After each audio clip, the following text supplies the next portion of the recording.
Three, You're two. now watching Two Old Farts Making Noises. Well, here we go. It's the man that promises you nothing and delivers.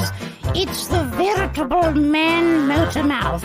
It's Road Woods who feels the need to call himself Rob Vega. It somehow makes him feel important. Anyway, do have a listen and try not to throw up.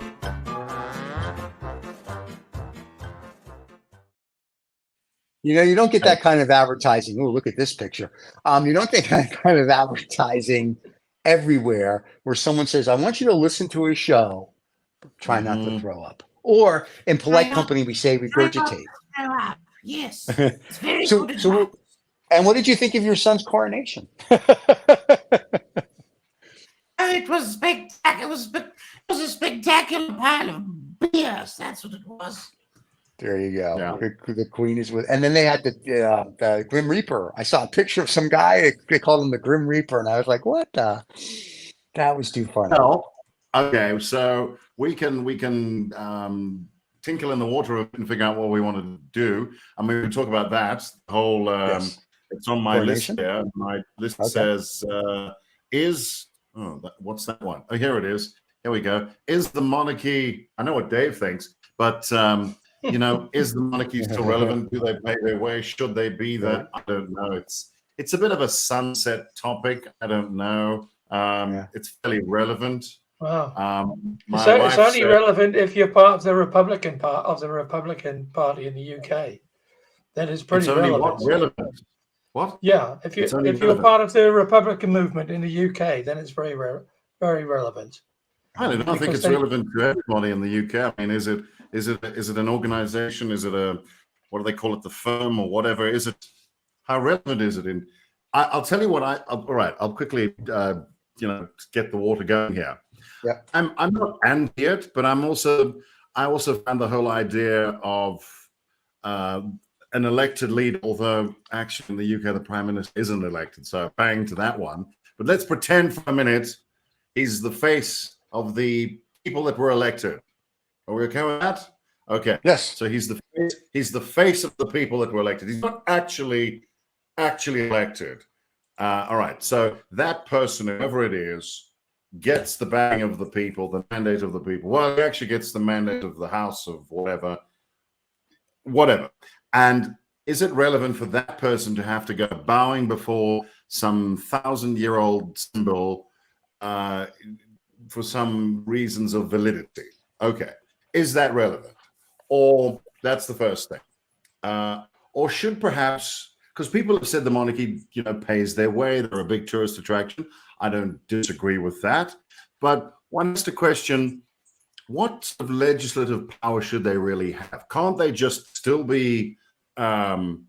why do they have to be there? Can't we just go to Buckingham Palace, look around and go, oh, this is fabulous, pay our tourist money? I guess the question is, and it's not a yes or a no, I'm just questioning, why did the actual people have to be there? It's not like we're going to go and destroy Windsor Castle. You can still go there. When I went to Windsor Castle, it was fantastic. I never went there to see the Queen or Charles, I wouldn't have been allowed anyway. But the point is, it was still interesting. It was like a museum. It was part of British history, which my family is part of, whatever, tied to. So that's great. It's fine. But the people part of the monarchy is the thing that I guess some people are questioning. In other words, if you remove the people, if suddenly William said, you know what, screw it, I'm going to go and be an actor or something and do a talk show. Hell, it worked for Meg. I'll do it too. And I'm not going to be king, right? But would people then just stop going to Buckingham Palace? Would the tourism thing actually dwindle? Or would they still draw money? So I guess the people, I think the question is, are the people in the monarchy relevant? I think it's such an archaic system and it's been around forever. And I think it's one of those things where people just accept it. And the people in Britain, the very old school, are they still the king and the queen or this? But the new royals, as they call them, right? Because they're such screw ups, like what's his face and his wife here in California, And then you got the other one, the new one, William and whatever her name is. They're He seems okay. to be, I think they're okay. yeah, I think Yeah, they people, seem when right. Charles dies, I Like think him. when he becomes king, I think Yeah. then people are going to be like, yay, the monarchy. I think right Okay. now, it's kind of like you got the guy with the elephant ears with his second wife. Nobody cares. You got How about his, okay. yeah. How about this? Why don't I can't believe, I mean, obviously my family is all English and so forth. So, you know, some of them are royalists, some of them are Republicans. There's a debate. It's like the Brexit thing. And it's interesting. It gets quite heated. But I think the question is, you say, let's go. Let's say we get rid of the monarchy. I'm not saying get rid of the monarchy. That's not what I'm saying. Right. I'm saying all the power and money that it has. They've got plenty of money. Give them some money. Let them be there. Whatever the tourist thing brings them, fine. But they do get money. They do. This but wait, massive they get, portfolio they have, and the £100 million coronation. I mean, you've got professional people in soup kitchens in Leeds, for instance, watching the telly, going, "Why am I paying for this?" Yeah. But it's no different than when we do an inauguration here of the president. It costs millions and millions of dollars to do the same crap and have a big ball and all this stuff. But the monarchy does get paid, right? And all this other stuff. Right. I think it's just some traditions are just kind of nice to have. You know, I think I'm okay with it. Slavery and racism. Yeah. Listen. I'm okay with that. No, I'm not. Anyway, no, listen, slavery is a terrible, terrible thing. And I was going to make a joke, but I won't. Okay, we agree that slavery is a terrible thing. Racism, never been a fan. Like I said, growing up in the melting pot I grew up in, there was no such thing. Everyone was a human being until you weren't. And when you weren't, then yes, every racial slur came out and that was it. But once again, because you're ignorant and scared. That's what racism is. But I'm just saying, like we spoke about on a show the other day. Just because whether there's a bad black person, a bad Jew, a bad Muslim, all Christians are bad, by the way, or a bad this or that, it doesn't mean the whole sect is bad, right? No. It's just a few bad apples. So not every X person is terrible. Like, you know, so it's the same kind of thing. But for the monarchy, I think when Charles should step down, take his wife, and then the kid that's got his mother's face, because apparently the other kid that's here in California, that's the milkman or the bodyguard's baby.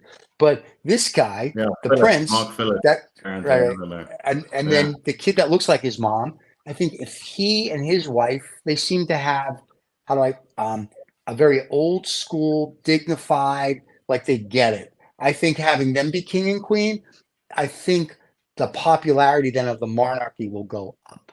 Me, I'm agnostic to if it goes up or down, just saying, but from the perception I see, things that I read, they seem to be. Without laboring point. Okay. I've decided, I mean, I'm a Republican, end of. I don't see the in fact, I sat, Annette wanted to watch last night some music show or whatever, which was involved with the coronation. And I'm sitting there and I felt physically sick. I felt physically sick. Really? Because of the money that was wasted.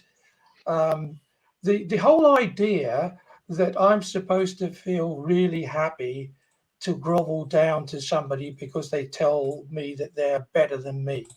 Oh, you're my king. Oh, I'm sure his poo smells the same as mine. Oh, thank you. I like that. I'm sure his poo smells the same as mine. I just don't get it. And the point that Rob made about about all the historical places, it seems to be irrelevant whether or not anybody's actually in the building at the time. The busloads of people from North America in particular, and from China pouring to the UK, basically because they've seen it on the Crown. And you think, it does actually exist.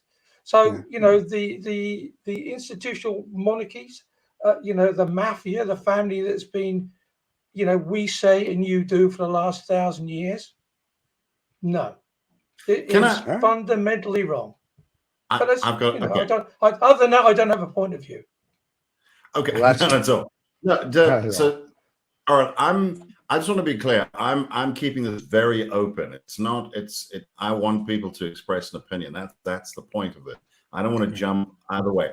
I genuinely feel, if I had to say what I think personally, I think it's kind of cool. But that's it. There's a lot of cool things. Should they be there? I don't know.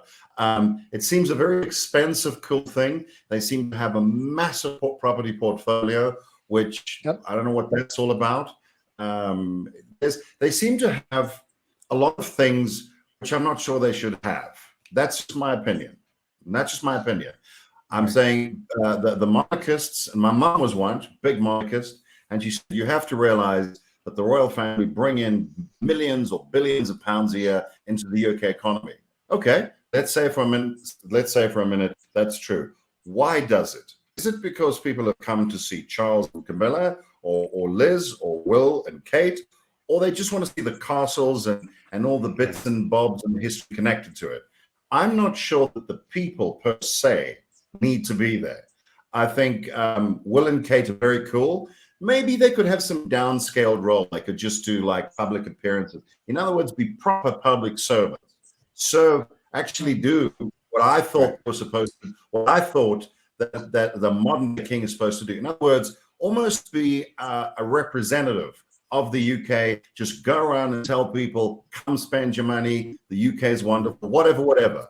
You know, that kind of thing. Just be a representative for the country, a flashy representative. Well, you can pay them some good money. I don't know if you've had an opportunity to see the film today, because Charles and Camilla were guest stars in America's Got Talent.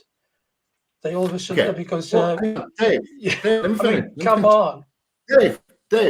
What I'm saying is they could be these little precious stones that get tossed around the world, and people go, oh, UK. That's fine, whatever. You know, some sort of representative of the UK, maybe. But the king and queen thing, where they are, as you say, allegiance to, that's absolute bollocks. They're not elected. They were not chosen by people. In terms of the general population, they're completely disconnected. So I would say the majority of people, they wouldn't know them from a bar of soap. So how are they serving those people in a role like that? I think they should just be, what is the word? Ambassadors. Like you can call them the King UK ambassador and pay him some money and boom. I think Will and Kate would be quite good at that, and they would be very good for the UK's image. But this money and the Prince Andrew was a great Prince Andrew was a great ahead. ambassador. Don't you think so? Well, him and Mr. Cohen. He was. But I think what you're forgetting is back in the day when Elizabeth became queen and World War II broke out, it was she and Churchill, if you will, that kept the UK, if you will, together.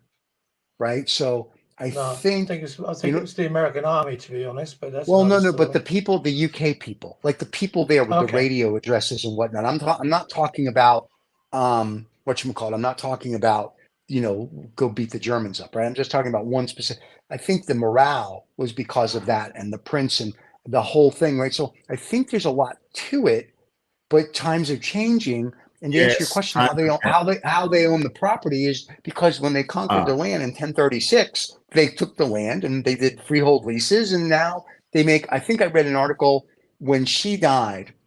I may be off a few billion, but their like real estate holdings are worth like say $5 or $6 billion, and they make, let's say, a couple hundred or more $1 million or pounds, I should say, a year in rents and leases and whatever it is, right? So so it's kind of like you're damned if you do, you're damned if you don't. I think it's a very cool thing. To your point, do you really need them?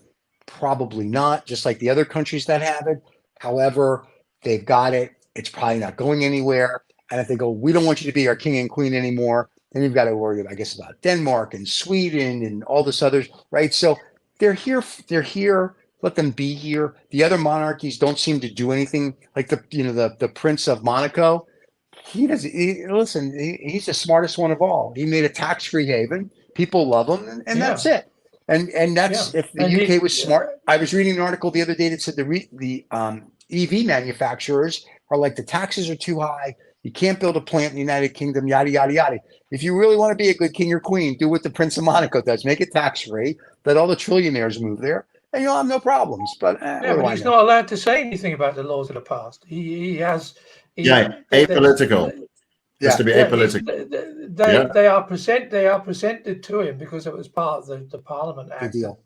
He would at least see it, but he has nothing to say about it. Yeah. I mean, he can bitch about it. They go, sorry. But he doesn't. So what's the point? What's the point? He's the perfect billionaire ambassador for his country. Yeah. You know what I'm saying? What is the point? No. Absolutely no point. All right. Well, let's go to a different topic because this topic is going to roll off even better, and I'm excited. This is going to be my favorite because we were on a show with him the other day, and he said, and I quote, "What is this with the American Indians?" So, and I was you need to be clear what I meant.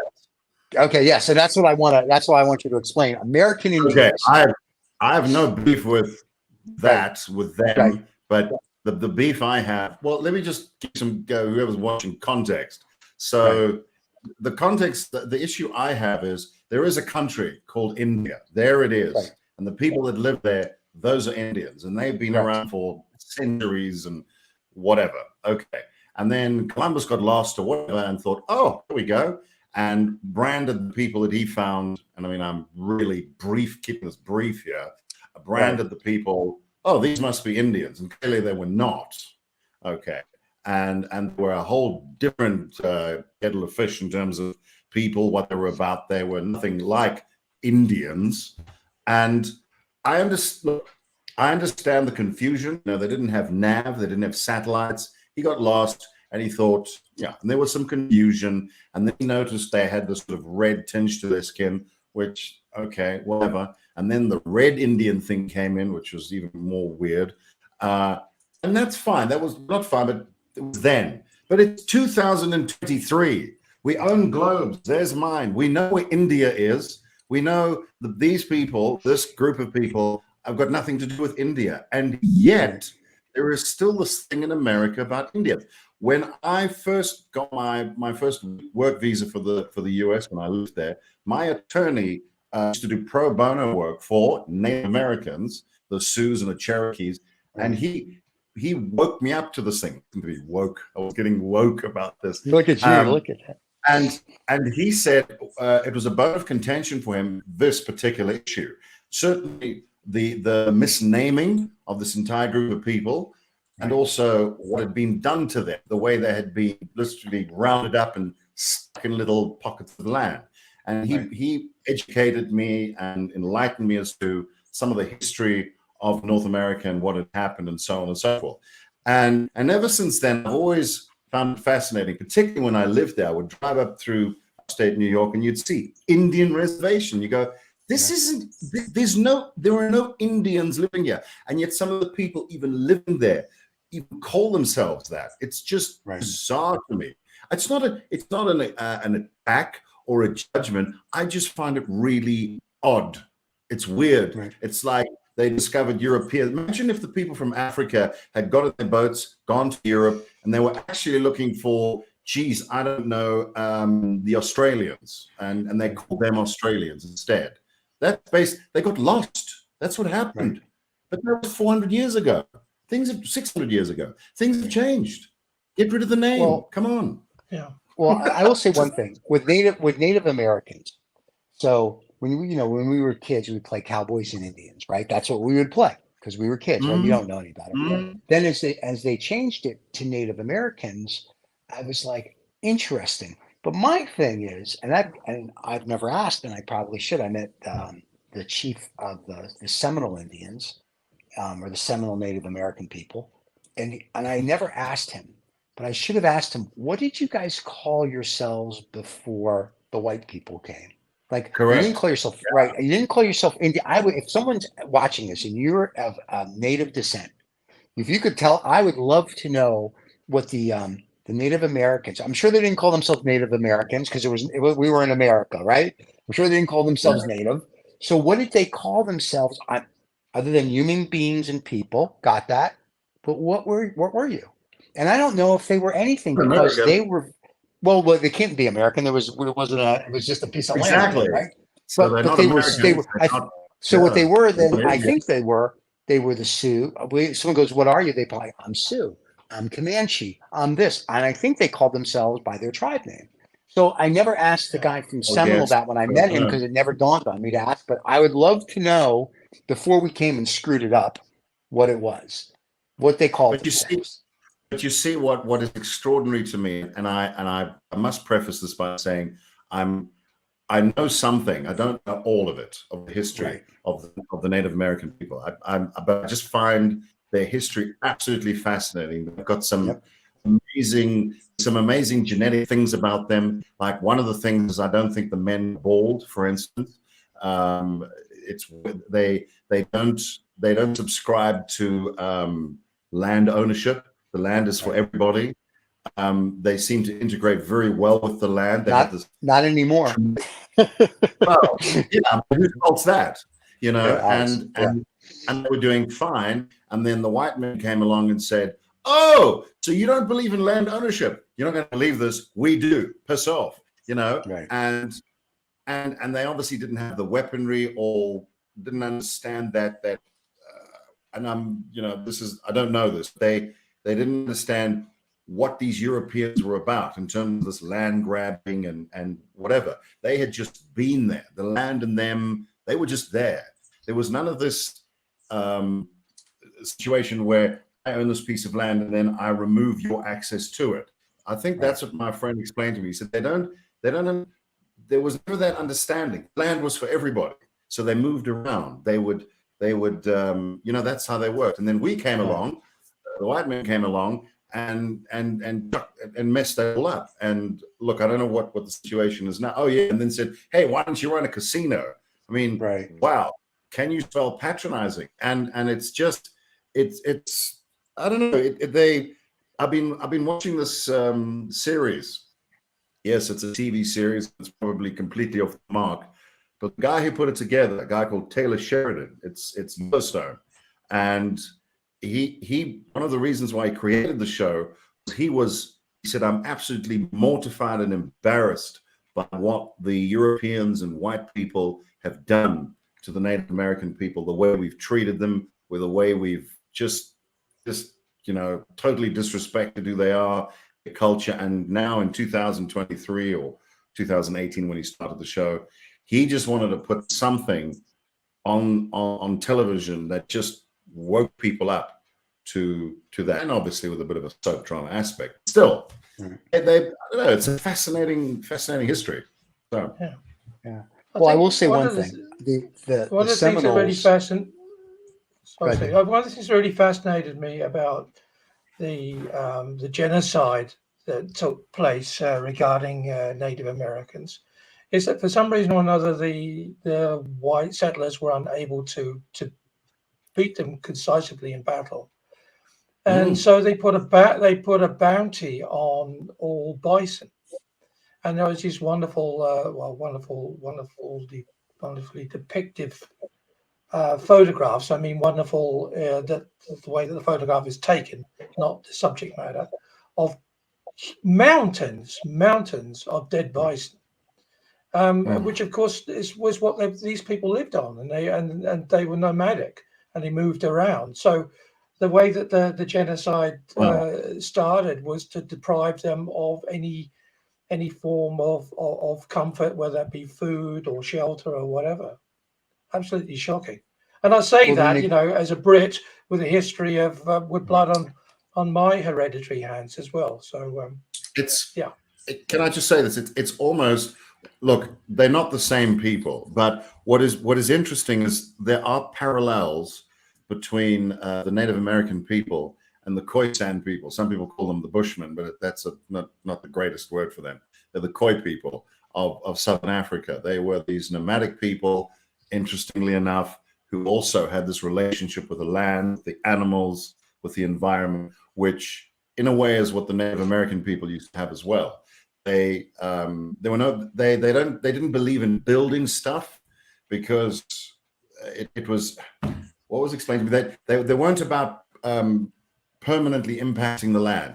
The Khoisan people didn't do it either, and as far as I know, You know, the Native American people weren't into concrete and buildings and these permanent structures, because I guess, and I don't know this, but I guess they felt that would be a destructive impact on the land, and you know, and they would move. And as you mentioned, the bison as well, buffalo. I never know what they're called. Those big furry things. We got buffalo here, but they don't look like those.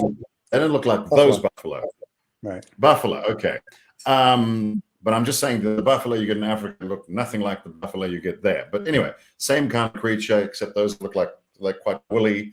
And I know they have a very special relationship with those creatures. Yes, that was food, but it was also, I don't know, there's a spiritual understanding which we obviously have no idea about. And the Khoisan people here as well had that same spiritual connection. And I've always been fascinated by people like that, because we, you know, in Western society, in civilization, we think advancement is just building stuff and making stuff and technology. And yet you look at these two groups of people, they had everything. They were advanced like we wouldn't understand. They had everything they needed. Do you know that in the Khoisan language, there is no word for jealousy? They don't understand jealousy. There's no envy. They have everything they need. And I suspect until the white man came along, in Native America, in America, or whatever they called it, they were fine. Maybe they had some internal disputes, but they were in utopia. They were in paradise. And well, I understand that the Sioux and the Cherokees, they would battle, though, right? But the Sioux and the Cherokee, they were always at constant war with different tribes, is my understanding. Sure.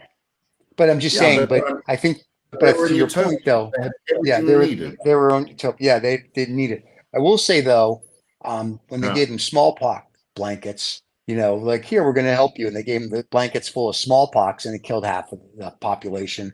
You know, once again, it's something that's different looking, like they don't look like us. And then people get nervous. And what do? We have to get rid of it. We have to eradicate it. We have to enslave it. We have to do this. We have to do that, because humans in general stuck. Full stop. Like there's no other way. Right? It's like why we all can't get along is because we haven't all gotten along since day one. Well, our nature apparently is a warring, land conquering. I'm not just talking NFL football. Thing, right? We're just like, it's a land acquisition game. How much land can you conquer? Yeah. How much can you do? How much can you get? Enough's enough. Like, you know, I always go back to Nikola Tesla and his free energy tower. Man, if we would have had that, where would we be today? So. Yeah, but I don't know. Well, what do I know? Road would be slightly more lit up than he is at the moment. But well, that's true. That's very true. He'd have electric. But I will say the Seminoles have done a great job. If you go to Hollywood, Florida, to the Hard Rock Hotel, which is shaped like a mega guitar, they have done for their little bit. Like, here, we feel sorry for you because we screwed you 100, 200 years ago. The American government gave them this land out in the Everglades, which everyone's like, oh, they did very well. Like, you know what I mean? Like they're okay. Like I feel bad for what was done, but I'm like, you've turned it around very well, you know. But it's interesting that you were saying that even the tribes themselves were fighting. I mean, if you see large tribes of monkeys at a certain point, you know, 150, 200, there's a sort of a critical point where everybody can sort of live in a little bit of harmony, and once that numbers point is passed. You know, part of that group is no longer become acceptable, so it has to move off somewhere else. Where does it go? It looks for more land or more food or whatever. That probably is, you know, been taken over or used by somebody else, and then everybody starts fighting. Yeah, you know.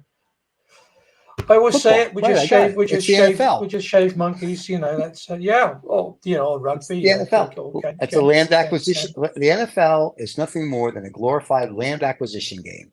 You take 5 or 6 yards at a time, 5 or 6 yards at a time, 5 or 6 yards at a time. And if you're lucky, you score. And if not, then the other team takes 5 or 6 yards at a time. I've never got that far, because every time they sort of have some sort of touchdown, we get 10 minutes of advertising and I fall asleep. But well, that's why Super Bowl is the greatest game ever monopolized. But all right, Mr. Wall. Here's interesting. Just one last thing about American football. Yeah. Is it because the country is so heavily populated, America, that they choose to have a game where because they want the games should be inclusive, obviously. I don't mean this in a facetious way, but they've got like huge teams, haven't they? Like 50, 60, 80 people all part of the team. No. So it starts out with like 100 guys in training camp, and it narrows down to, if I'm not mistaken, it's either 52 or a 54 man roster for the year, and that's it. Yeah, but that in itself is still big, isn't it? I mean, was that because they want to be all inclusive? I always wondered. Just No, it's because irrelevant. No, not really. You have 11 guys on offense. You have 11 guys on defense. Then you have your special team. Then you have the second string this, the second string that, yada yada yada, and then you have some special players. So by the time you're done, you have your 52 man roster, and then you have players that don't make the roster, but they're practice players. So there's probably just another 20 players that you never even see or hear of. So if someone got injured, they call you from the practice roster. So you practice with the team, you do everything with the team, and then boom. So so it's a little. You're seeing a lot more in European soccer, of course, because you now have 2 or 3 A teams, and they rotate them. But anyway, we digress. Rhodes, I was going to say on your piece of paper. I was saying, in terms of American football, I will say that's not hugely dissimilar from rugby. It's different, but they're definitely links. I mean, you have your main team, and you have your reserve or your A team. So that's 30 players already, and then you may have a couple of some training players. I mean, numbers get up to close to 50. It's not. You don't just want the guys in the team. You need what happens if it's a contact sport. If people get injured or something changes or someone gives you attitude, you want to change something. You need options like any sport. The only problem I think American football is great except for the Super Bowl, and I'll tell you why. Because I watched a couple of college games when I was there, and that's great. That doesn't stop. That's bang, bang, bang, and there's stuff happening all over the field. Right. And I mean, I got to figure out what was going on. I mean, I'm a rugby guy, but it's same, different, whatever, more padding, whatever, bigger helmets. But the action was good. But the Super Bowl is ridiculous. I'm sorry, it is ridiculous. It's a 4-hour advertising fest, and occasionally, they're playing football. It's ridiculous. So it is. That's just my opinion. If they just played the game, welcome to America. It's like what have we come to watch football? Are we watching ads? Are we watching a concert? 90% of the people that watch the Super Bowl are watching them for the ads. Yeah, I realize that. And here's the other thing. I have a friend of mine, and how he watches the Super Bowl is he TiVos it. I didn't know there was still TiVo, but he TiVos the Super Bowl. Who's that? And then when it's over, he watches it, and instead of the 17-hour extravaganza, he goes, "Steve, 60 minutes, I'm done with everything. It's great." So during the Super Bowl, my buddy, I have a friend in New York, of course. He TiVos Super Bowl, and he says, if you can't call him, and you can't do this, and you can't do that, you have to wait till he says, he'll text everybody, go, "I'm done watching the Super Bowl." Then you can, if you want to talk about it or the score. Yeah, huh? What's his name? Leon. Leon, Leon, and he's a white guy. Yeah, Leon. Well, I agree with Leon. If I for whatever reason end up back there and I want to watch it, that's the way to do it. Because if you cobble all the bits of the game together and remove all the bollocks, the adverts and the freaking concerts and and all this crap and the chat and the commentary and this and that and the post-mortem. Good Lord, just play the damn game. And then it's actually quite a great sport, I have to say. Yes. If you watch those college games, they're actually a tremendous amount of fun. Really, they are. They're a spectacle. But good Lord, that's Super Bowl. And you're right. I watched 3 Super Bowls when I was there. I got invited to this house, that house, and no one's watching it. There's an 85-inch TV with freaking UHD 4K whatever, and no one's watching it. There's one guy. Oh, come on. There's one guy. There's always that one guy. But everybody else goes, hey John, what's going on? And they just walk by. What's going on? And What's the score? I've been fortunate enough to go to a Super Bowl and other games, football, U.S. football, if you will, basketball, baseball, and hockey, and where I got to sit in the box. Even when we bought and sold some UK football teams, I got to be in the owner's box or the chairman's box.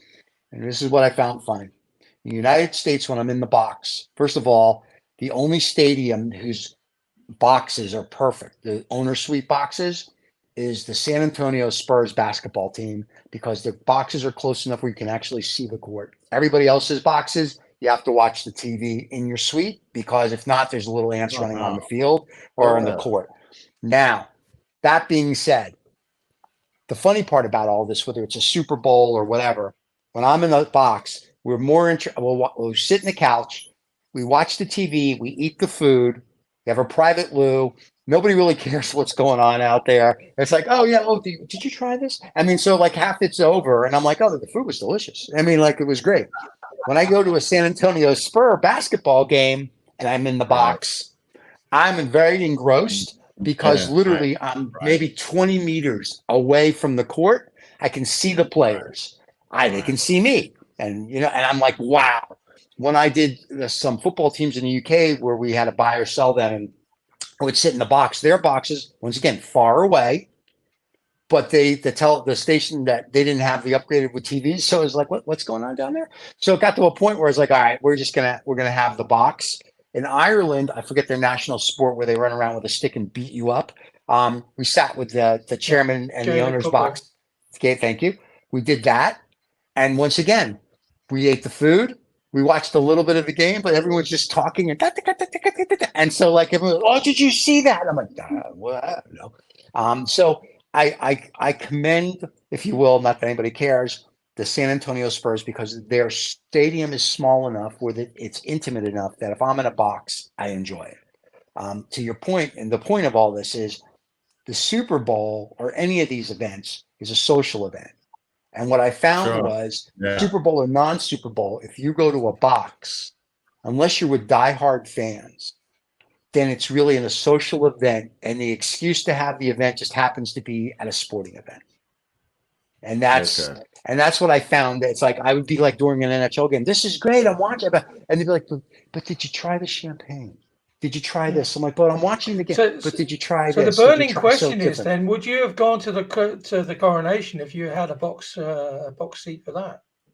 If I was invited and I had a box, yes, with my own loo, air conditioning, the whole 9 yards, yes, because I'm a spoiled child, and I would have to have that. If I didn't, it would be, I don't want to be with the Congress. But for all those people who haven't seen the coronation, the BBC very kindly put a 1 minute summary of it on the BBC website. I saw today. So there you go. That's 1,000 years of history in 1 minute.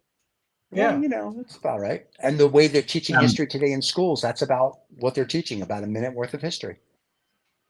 So, Dave, I have to ask you something on that very note. How do you feel about? I know what you're going to say, because you're not a big fan of Charlie King Chuck. What do you think of Camilla? I think my personal point of view is that the dear lady has Parkinson's. She has Parkinson's. I think so. Yeah, it's still reported that she has been suffering from long COVID. But if you actually saw, because I say I was sort of, I wasn't forced to sit with Annette and watch it last night, because I enjoy her company immensely, so that wasn't an issue. But she wanted to watch some music things a bit, and the film, the bits and pieces you would see Camilla on that, facial expressions. She had a one-time real difficulty in actually clapping. She had to look at her hand to bring together, and that's one of the, you see that in maybe stage 2 of Parkinson's. So that's my theory. Oh my God, Meg's I don't know. I'm just kidding. Yeah. But that's my theory, that she's probably a lot sicker than we think she is. Wow. So next up then is a royal funeral, it would seem. So I'll stay in for that one. I want to put. I see we're close to 40, and we'll just wrap it up soon. But on that note, I want to just put a final thought about the monarchy. because this is an open discussion. There's no judgment here, whether you like them or not. No. Whatever. That's the point. Do you think people's obsession, the ones that enjoy the monarchy, and that there's millions, there's lots of people, UK, outside the UK, whatever. Do you think it's about the monarchy and the history, or is it because people really like characters? This is why we like Star Trek. It's why we like Star Wars. We like the Messis. We like the Ronaldos. Whatever. We enjoy characters. We love characters. We love both. It's not so much the story as the characters, and are they not just really characters? Yeah, I think it's both. I think part of it's for me, it's the history, just because I'm fascinated by history in general. But I enjoy them being the characters they are. It's kind of like watching Mad Magazine, but in real life. So I enjoy that, and that's why. So it's like, oh wow, this is Mad Magazine, but it's real time, and to me, that's the enjoyment of it. If I met them, would I show them respect? Possibly. I don't know. I've never met them. So I just think it's a very obscene way of enforcing the class structure. Yeah, maybe. You think that's what it's about? Yeah. And of course, the proverbial turkey does not vote for Christmas, or it's a group of people who remain privileged by the privileged, and that denies social change. You know what's crazy is I hear that, and I don't disagree with that at all. But I do think, strangely enough, from what I've seen of William, I think he probably would agree with you. That's what's crazy. He seems very. Well, is he going to agree? Is he going to agree to give up all that wealth and privilege? I don't know. Because I don't know. I don't even know. How many people have dared to do that? His great uncle David did. Would he give it up? I think he might. He is his mother's child, and she wasn't too impressed with it. Maybe he's exactly what the royal family needs. I don't know. A dose of reality. Is it not like always having gravy on your dinner and then saying the choice you make now is that you'll never have any gravy on your dinner going forward? I think you're confusing him with Harry, though. I think Harry's that different. Person. I don't think that's William why Harry's here. Yeah, I think I said earlier. William. I may be wrong, but I don't think William's that. I just don't. That's not the impression I get of him. Yeah, I think William and Kate. Then he will carry on the myth. He will carry on the myth that his destiny is to rule.